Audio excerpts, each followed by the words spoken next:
जैसे हमारे अंदर भी इस तरह की बहुत सारी चीज़ें राइज है ना।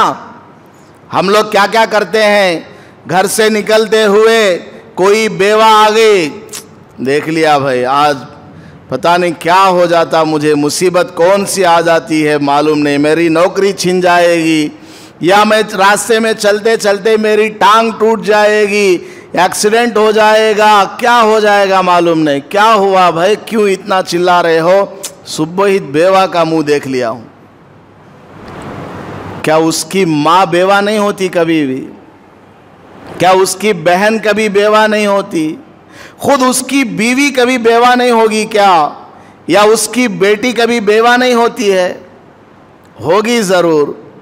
अब उसकी जो माँ है, बहन है, बीवी है, बेटी है, उसको देखकर कोई दूसरा आदमी कहेगा तो इसके दिल में कितनी तकलीफ होगी। ये सब गैरों से आया हुआ कल्चर है। इस्लाम के अंदर ये सब कुछ नहीं है। वला तुयरता 1400 साल पहले आप सल्लल्लाहु अलैहि वसल्लम ने बयान फरमा दिया है। बदशुगुनी, बदफाली, ये सब कुछ भी नहीं है। बिल्ली आड़ा आ गई, बस ख़त्म, बिल्ली ने रास्ता काट लिया है, अगर मैं आगे बढ़ कर के जाऊंगा बस मेरा काम नाकाम हो जाएगा। बेटा 5 मिनट पहले घर से बाहर गया था, फिर वापस लौटकर घर आया, अम्मी पूछती है क्या हुआ बेटे, ऑफिस को जा रहा था, क्या हुआ फिर वापस आ गया? नहीं अम्मी, मैं घर से बाहर निकला तो रास्ते में काली बिल्ली आ गई, इसलिए मैं वापस आ गया। अम्मी बोलती ठहर ठहर, नजर उतार तू। लाल पानी हल्दी का, लाल मिर्च का, कोलसा, नमक और पता नहीं क्या क्या डाल करके उसको गैरों की तरह बाज़ाब्ता उसका पूजा करके फिर उसको बाएं हाथ से, सीधा हाथ से भी छटना नहीं वो पानी, दावें हाथ से छटना, कान तो भी दूर ले लिया को, नहीं तो गली में ऐसा लंबा डालना ताकि दूसरों को लग जाए। और ऐसा कुछ लगता उगता नहीं है, गली में हमेशा इस तरह की चीज़ें पड़ी रहती हैं। मैं नमाज को आता जाता रहता हूँ, बिस्मिल्लाहिल्लज़ी ला यज़ुर्रु मअ इस्मिही शैउन फिल अर्ज़ि वला फिस समाई व हुवस समीउल अलीम, ये दुआ पढ़ करके फलान करके आ जाता हूँ। इसका मतलब ये नहीं कि इस तरह की कोई चीज़ पड़ी हुई है तो उसको खुंदल करके आओ, नहीं, ये मतलब भी नहीं है। जादू का असर भी होता है, नज़र भी लग जाती है, लेकिन हमारा अकीदा सही होना चाहिए। आपको अगर 10 बजे घर से निकलना है, आपको अगर 10 बजे घर से निकलना है तो आप क्या करेंगे? निकलेंगे ज़रूर। अब रास्ते में बिल्ली ने आपका रास्ता काट लिया, आप आगे बढ़ गए, आपका एक्सीडेंट हो गया, तो नाम बिल्ली का नहीं लगाना है। अल्लाह ताला ने मेरी तकदीर में लिखा हुआ था कि मेरा आज एक्सीडेंट होना है, इसलिए एक्सीडेंट हुआ है। बिल्ली आड़ा आ गई या बेवा का चेहरा देख लिया या हल्दी का लाल पीला पानी को मैं उंगल करके आगे बढ़ा इसलिए एक्सीडेंट हुआ, ये नहीं समझना है। कौवा आकर घर के ऊपर बैठ गया तो आदमी परेशान, आज कौन की मेरा साला की भौनी की घर में आने वाला है, 1000-2000 रुपये आज मेरे ख़त्म होने वाले। ये सब क्या है? गैरों के अकायद हमारे अंदर आए हुए हैं। नबी अलैहिस्सलातु वस्सलाम ने 1400 साल पहले बता दिया, वला तुयरता, बदशुगुनी, बदफाली मत लिया करो। दुकान पर अगर कोई बेवा आ जाती है, कोई सामान मांग लेती है, दुकानदार भी मना कर देता है, नहीं माँ आज अभी मैं चालू नहीं करा हूँ, या फिर जो सामान वो मांगती है वो कह देता है कि नहीं वो सामान तो ख़त्म हो गया। अगर नज़र भी आ रहा हो क्या है ना, देव मामू, नहीं वो एक्सपायर हो गया। खरीदने के लिए आने वाली औरत बेवा है सुबह ही सुबह, तो उसको सामान लोग नहीं देते। बड़ी अजीब बात है, अल्लाह हिफाजत फरमाए।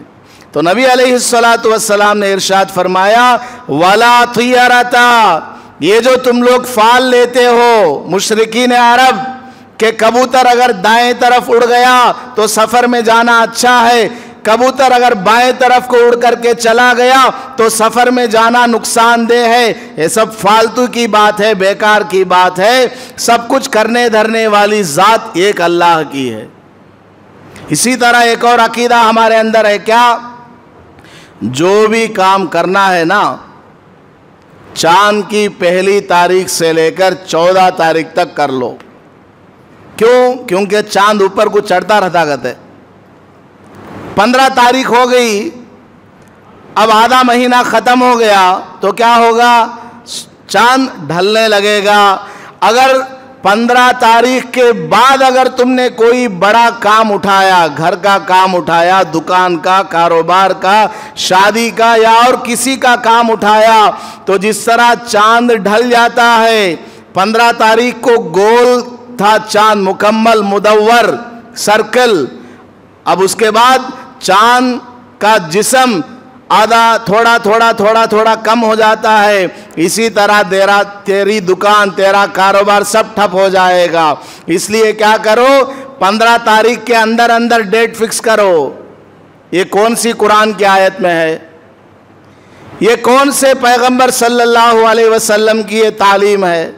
वला तियारता, बदगुमानी, बदशुगुनी छोड़ो, ये सब कुछ नहीं है। किसी के घर में इंतकाल हो गया तो हर जुमेरात को उसकी रूह आती है।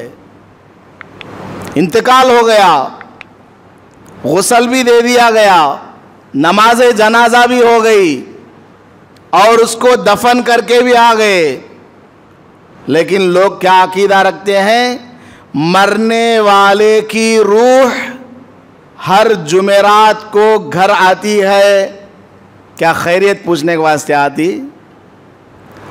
अगर हकीकत में मरने वाले की रूह आपके घर आएगी और आपकी खैरियत पूछ लेगी, अगर आपको नजर आएगी तो फिर आप नहीं नजर आएंगे।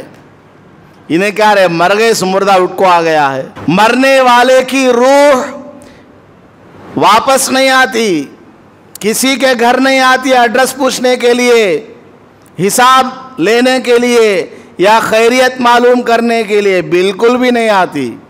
मरने वाले की रूह या तो इल्लियीन में चली जाती है या सिज्जीन में पहुंच जाती है। सूरह मुतफ्फिफीन में अल्लाह पाक ने इरशाद फरमाया है कि नेक लोगों की इन्न किताबल अबरार लफी इल्लियीन, नेक लोगों की रूह आला इल्लियीन में होती है और इन्न किताब अल फुज्जार लफी सिज्जीन, जो गुनहगार होते हैं उनकी रूहें सिज्जीन में होती हैं, घर वापस नहीं आती।